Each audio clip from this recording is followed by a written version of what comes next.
Hey, ¿qué onda? Bienvenidos a su podcast La Espiral Perfecta. Yo soy Andoni. Y ya que estamos en abril, por lo tanto significa que se viene el draft de la NFL. Y haciendo la investigación para el episodio de Goodfield, fue el pasado, no se lo pierdan, me dio más curiosidad del draft. Así que les voy a contar la historia del draft, como ya vieron en el título de este video o episodio, si es que lo están escuchando en Spotify o cualquier plataforma de streaming.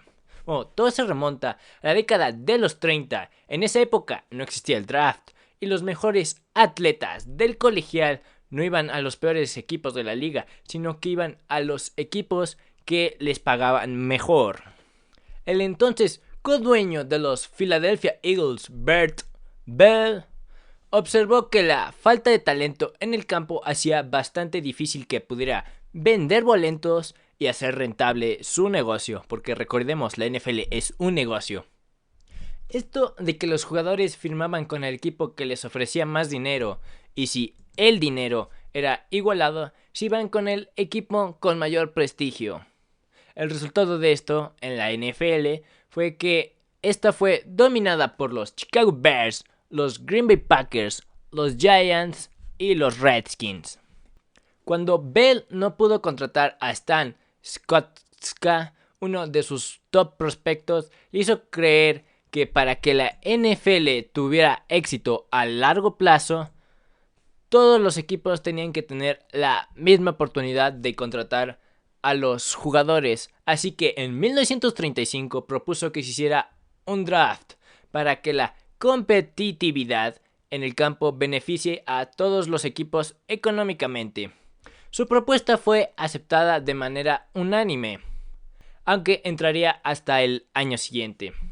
Las reglas eran bastante simples. Primero se hacía una lista de los jugadores del colegial. Los equipos elegían de manera inversa a su récord del año pasado.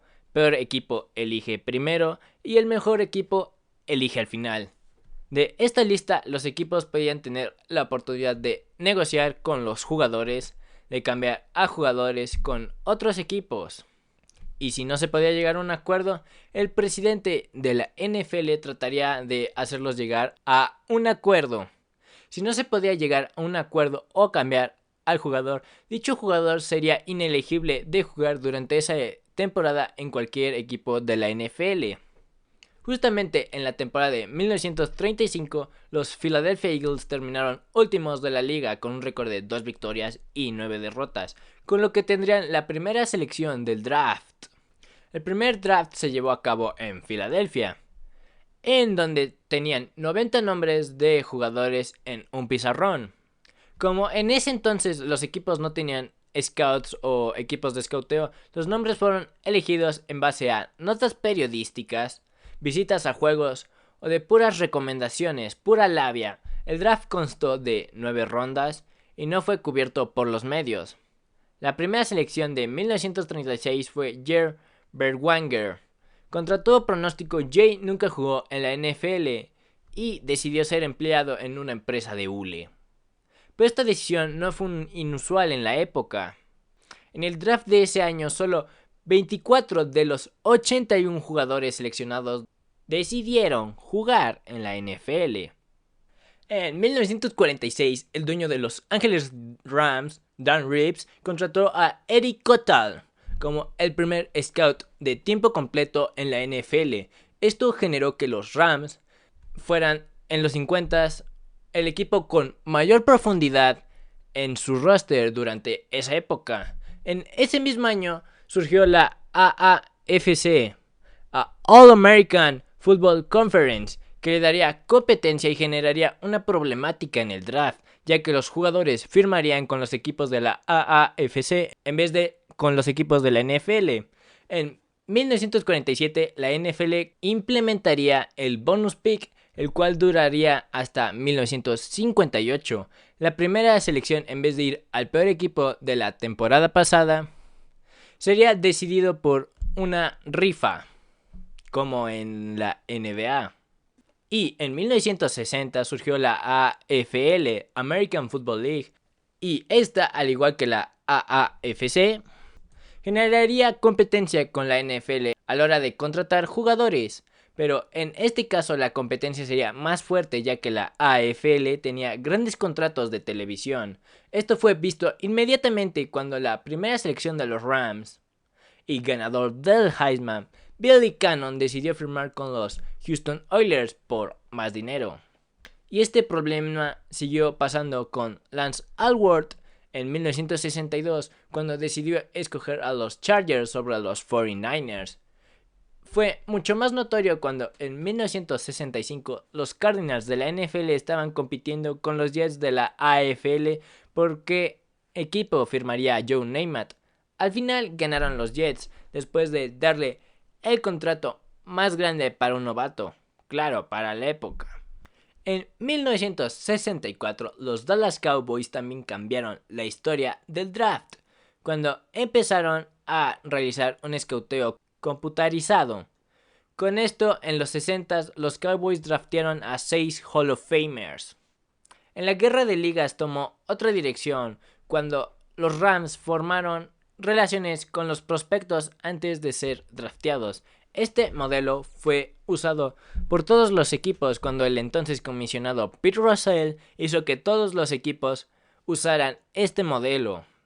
Al final, en 1970, la FL y la NFL se fusionaron en lo que hoy en día es la NFL, haciendo un draft en conjunto con 17 rondas, y cada selección tendría un límite de tiempo.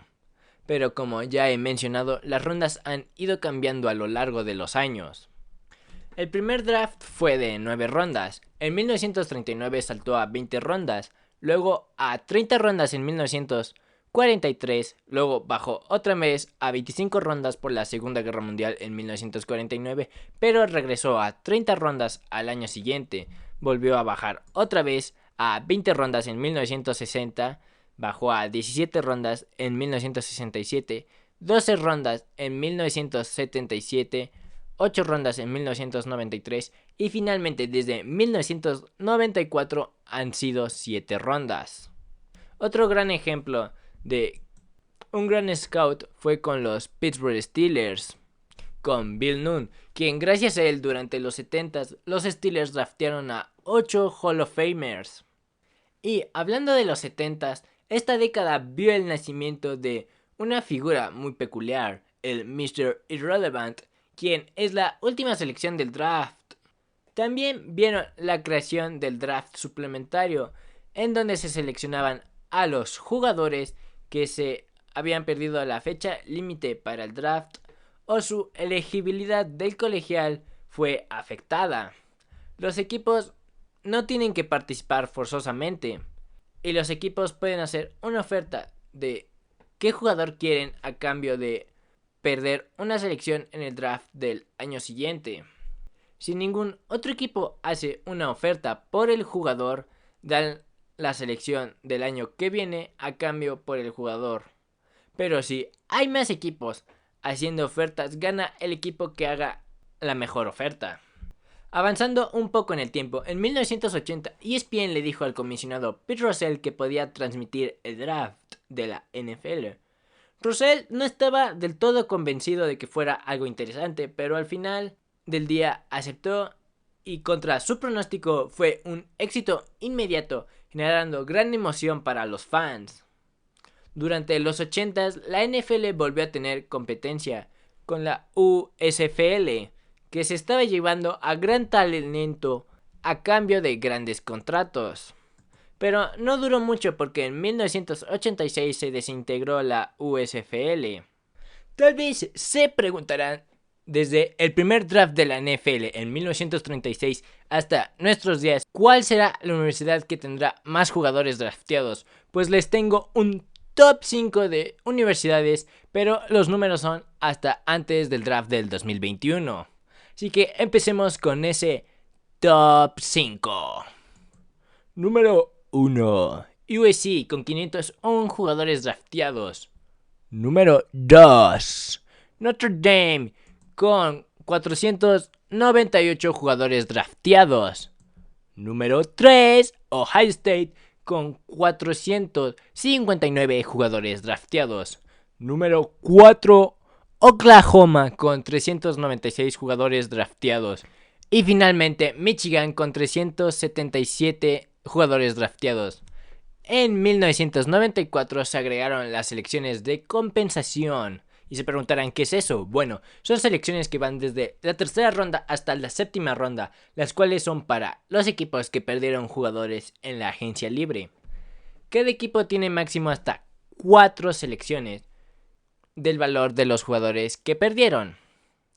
No suele pasar muy seguido, pero cuando un equipo no selecciona a ningún jugador en el tiempo establecido, aún pueden hacer una selección, pero solo si el equipo que sigue no hace su selección antes.